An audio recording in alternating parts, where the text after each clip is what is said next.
সে এমন কিছু মানুষ আছেন যাদের জীবন আল্লাহর প্রেমে এতটাই মগ্ন ছিল যে তাদের গল্পগুলো আমাদের হৃদয়কে ছুঁয়ে যায়।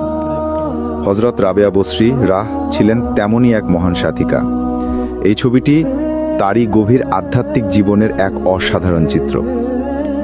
রাবেয়া রাহ সারা জীবন আল্লাহর ইবাদতে নিজেকে বিলীন করে দিয়েছিলেন।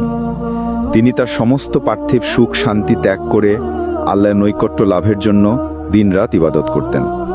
একদিন তিনি যখন সাগরের বুকে তার জায়নামাজে বসে আল্লাহর জিকির করছিলেন, তখন এক অলৌকিক ঘটনা ঘটল।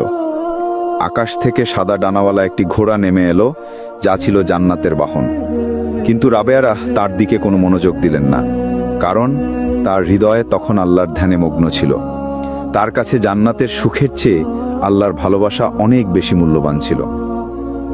তার ইবাদতের প্রতি মুগ্ধ হয়ে আল্লাহ তাকে দুটি পবিত্র স্থান, কাবা শরীফ এবং মদিনা শরীফ, একসাথে দেখার সুযোগ দিলেন।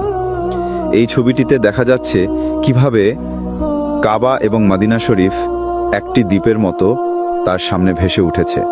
এটি আল্লাহর পক্ষ থেকে তার প্রতি ভালোবাসার এক বিশেষ উপহার। এই গল্প আমাদের শেখায় যে সত্যিকারের বিশ্বাসীরা আল্লাহকে পাওয়ার জন্য কোনো প্রতিদান চান না, তারা কেবল আল্লাহর ভালোবাসার জন্যই ইবাদত করেন।